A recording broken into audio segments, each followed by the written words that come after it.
En fait, on voit aujourd'hui la troisième série que j'ai fait lors de ma résidence à la Villa Kojoyama, donc en 2016. Je suis restée 6 mois en résidence, de juin à décembre. J'ai fait 2 projets, un qui se compose de 3 séries, dont vous voyez aujourd'hui la troisième série, qui s'appelle « Objets hybrides pour les wagashi ». Donc ça, c'était le sujet de ma recherche pendant 6 mois. Et ces objets-là s'appellent des ustensiles à présenter, et qui sont donc des objets doubles entre ustensiles de pâtissier et objets de table. Pendant 6 mois, effectivement, j'ai travaillé avec des pâtissiers, j'ai passé du temps dans les ateliers, j'ai aussi beaucoup regardé les archives. Et vous verrez qu'il y a un motif qu'on retrouve dans la pâtisserie traditionnelle, mais aussi dans l'architecture, qui est un motif de vague, en fait, ou d'eau qui coule. Et effectivement, cet objet-là fait vraiment référence à ce motif traditionnel. La particularité de l'étain japonais par rapport à l'étain français, c'est que, en fait, il y a beaucoup plus d'argent à l'intérieur. Donc l'oxydation est beaucoup moins importante que l'étain français. Et donc du coup, là-bas, il a vraiment une présence et c'est un univers plus luxueux que nous avons avec l'étain français. Je ne fais que des objets pour la table depuis 20 ans maintenant.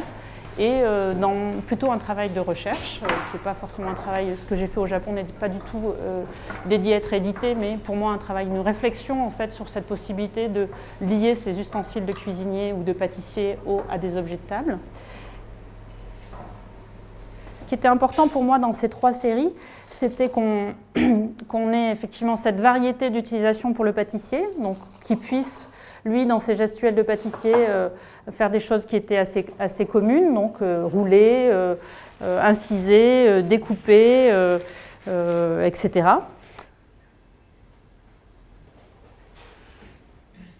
Mais qu'aussi on puisse avoir un objet qui permette différentes positions. Donc on voit là effectivement qu'on peut le mettre soit debout, soit à plat. Alors aujourd'hui, dans les configurations avec pâtisserie, Romain n'a pas choisi de configuration avec la pièce debout. Moi, ça ne me dérange pas. C'est vraiment ces objets, pour moi, ce sont des objets supports d'appropriation et que du coup, je n'impose pas une manière de les utiliser, mais j'essaie d'avoir à chaque fois une variété d'utilisation importante. Et puis la troisième chose qui a dirigé les 3 collections, c'est cette variété de présentation, c'est-à-dire qu'il y a cette possibilité de changer et chaque pâtissier peut, s'il veut, chaque jour avoir des manières différentes de les mettre en table. Donc du coup, on commence la cuisson et donc je vais passer à Romain une des pièces qu'il va utiliser comme ustensile. Tout à fait, des dorayaki, effectivement.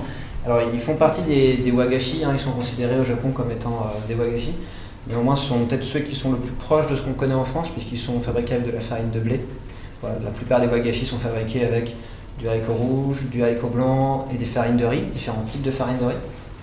De très nombreux types de farines de riz, en vérité.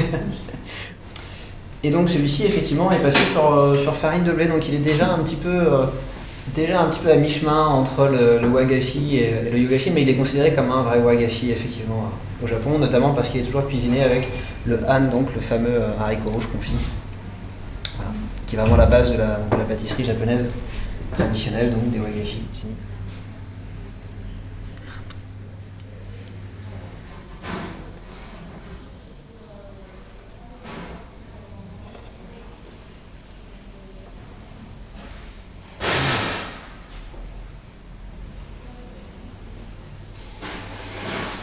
À la base, moi j'avais imaginé ce travail pour des wagashi qui sont, donc je disais tout à l'heure, des pâtisseries dont on donne la forme après la cuisson, qui est pour moi les wagashi classiques, je veux dire, peut-être.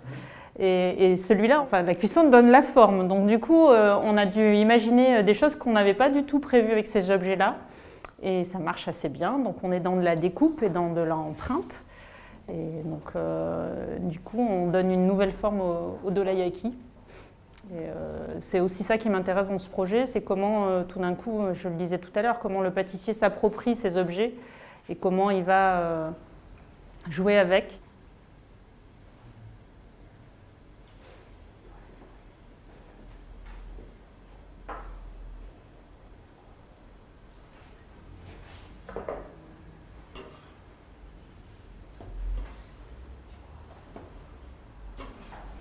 Donc l'idée aussi de ce moment, c'est aussi de voir le pâtissier en train de préparer les dorayaki.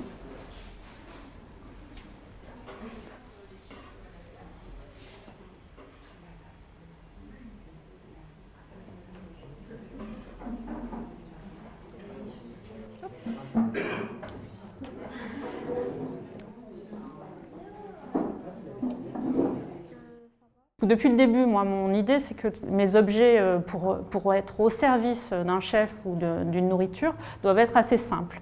Et que présenter ces objets vides, pour moi, ça ne fonctionne pas. Donc depuis 10 ans, en fait, je fais ces événements où les gens viennent manger dans mes objets. Et au début, à la fin, ils pouvaient venir les acheter ou les commander à l'artisan. Donc c'était vraiment aussi une idée dans un réseau très très court entre la personne qui fabrique et la personne qui utilise. Et puis petit à petit, ce café éphémère, en fonction que ma pratique a évolué, et donc c'est aussi devenu pour moi un outil de médiation par rapport à ce qu'est le design et à ce que moi je peux faire dans ce métier-là, c'est-à-dire raconter les projets, voir un projet dans une vitrine et le rencontrer en mangeant quelque chose dessus, c'est pas du tout la même chose. Et aujourd'hui, avec la Villa Kujoyama, le café éphémère a pris encore une nouvelle position, qui est effectivement de tester un objet qui est encore en train d'être pensé. Voilà.